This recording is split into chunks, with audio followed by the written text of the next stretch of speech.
નિમિત્તે આજે ભજન સત્સંગ રાખ્યો તે બદલ એમના કુટુંબને ધન્યવાદ છે. કારણ કે સંતોએ કીધું ધન મળ્યું પણ ધન ના ભેગું શરીર મળ્યું નહીં સેવા. ભવન પકે સંતના વધારે ઠામ શુભના એવા. નિર્વાણ તીર્થનો અર્થ ભાવ સંતો શબ્દમાં તો કરતા હોય કે ભાઈ આત્માની શાંતિ પણ આત્માનો કોઈ થતો જ નથી. મુદ્દો પ્રથમ તો આ છે, પણ આ કહેવું પડતું હોય કહેવું પડતું હોય છે, બાકી થયા નહીં. આત્માને સુખ દુઃખનો કોઈ વિષય જ નથી. પેલો તો મુદ્દો થાય. પણ જગતના માટે પ્રશ્ન વાપરવો પડે, નકર સંતના માટે આ વાત આ રીતે છે. આત્માને કોઈ વિષય જ નહીં. જન્મમાં મરવું એ આત્માનો વિષય જ ને જન્મમાં મરવું એ શરીરનો વિષય, આત્માનો વિષય નથી. જન્મવું અને મરવું એ દેહનો વિષય છે. દેહ જન્મે ને દેહ મરે એ દેહનો વિષય છે, આત્માનો વિષય છે જ નહીં. જન્મવું મરવું એ આત્માનો વિષય નથી. એટલા માટે સંતોએ કીધું. અમે તો અમારા લોક દેશીએ છીએ ભાઈ, અમે તો અમારા લોક દેવ છીએ. અને પાણીનો આહાર લઈને સાગર કેમ સાગર જળ કેમ પીએ? કોઈ પુરુષને કાયાને તો કોમાતુર કેમ કહે? કાયા ના હોય તો એને કોમાતુર કહેવાય કરો? આ ઈશ્વરની વાત આવી છે. જ્યારે ઈશ્વરની વાતને તમે જરા બરાબર જ્યારે જીવનમાં ઉતારો ને એ કંઈ એનો જ સીધો મૂળ સીધો ના આવો. હા, મૂળ સિદ્ધાંત તમે જો સમજવા દો તો મૂળ સિદ્ધાંત આવો છે. એનો કોઈ વિષય જ નથી. આ દેહની સૌર્મી, આ દેહની સૌર્મી કે દેહ જન્મ દેહ મરે. ખાવું પીવું એ બે પ્રાણનો ધર્મ છે, અને સંકલ્પ વિકલ્પ કરવો બે મનનો ધર્મ છે. આ દેહની સૌર્મીઓ છે, અને એ સૌર્મીઓના એથી બધું સંચાલન થાય. અને એ સંચાલન પ્રમાણે એનું વર્તમાન થાય.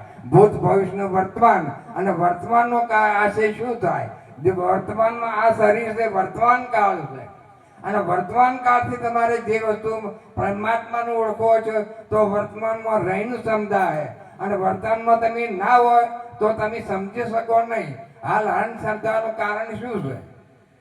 અંધશ્રદ્ધાનું કારણ એક વર્તમાનમાં ભૂલ પડી ગઈ છે. વર્તમાનમાં એક ભૂલ પડી. ભૂલ કઈ પડી? આમ તો આમથાનો દેહ જન્મો જ નતો, અને ભૂલે પાછી અહીંથી શરૂ થઈ.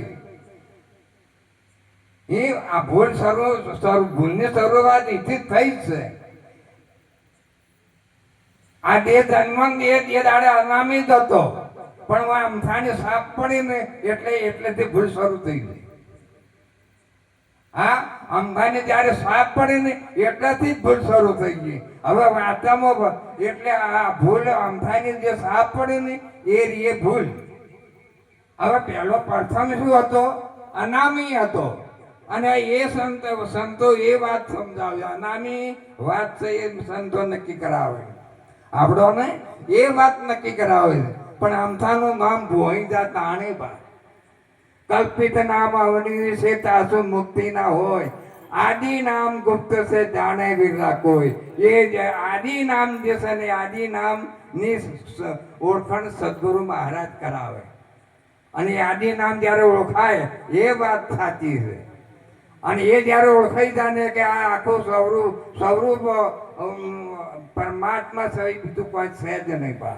આ વિશ્વની અંદર પરમાત્મા સહિત બીજું કોઈ છે જ નહીં. એટલે કોઈ કલ્પિત નામ અવની વિશે તાસુ મુક્તિ ના હોય. આદિ નામ ગુપ્ત છે જાણે વિરલા કોઈ.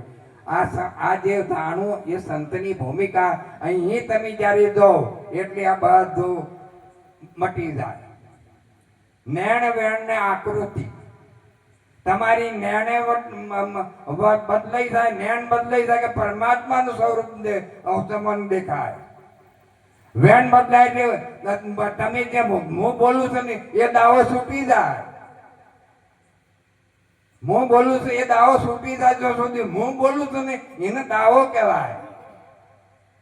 હવે તમે શું બોલો, આ બોલનારો છે કોણ એ વાત સમજવાની છે.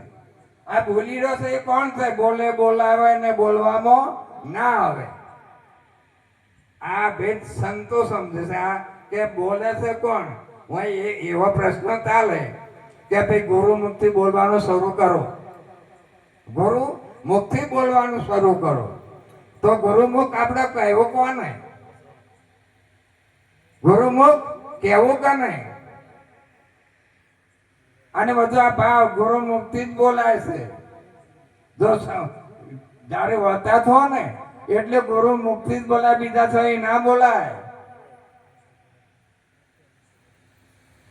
ગુરુમુખ હાલત તાણી જ બોલાય છે કે બોલાય જ નહીં. પણ બોલે છે શું? અહીં આવો તાણી એ વાતની ખબર પણ એ ગમ તાણી પડે બા, એ સહી ના પડે. એ નામની ભૂમિકા આવો ને શું બોલે છે? આ બધું જો બોલી બધું નામ જ બોલી રહ્યું છે બા, એના સહી બીજું કહે નહીં. અને એ નામ ગુરુ મુક્તિ વાત સમજાતા તાણી બોલાય ને કે બોલાય જ નહીં. હા, એ વાત તાણી સમજાય ને કે સમજાય જ નહીં બા. આ મુદ્દો આવો છે બા. એટલે ગુરુમુખ એટલે મહાન વસ્તુ છે ભાઈ, સહેજ વસ્તુ નથી.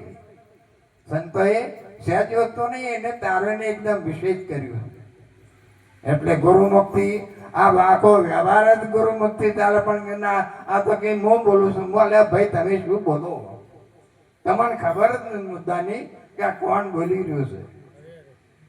એટલે કહ્યું ભાઈ બોલનારાને તમે ઓળખો. સંતો બૂમો કેમ પાડે છે? બોલનારને ઓળખવા બદલે.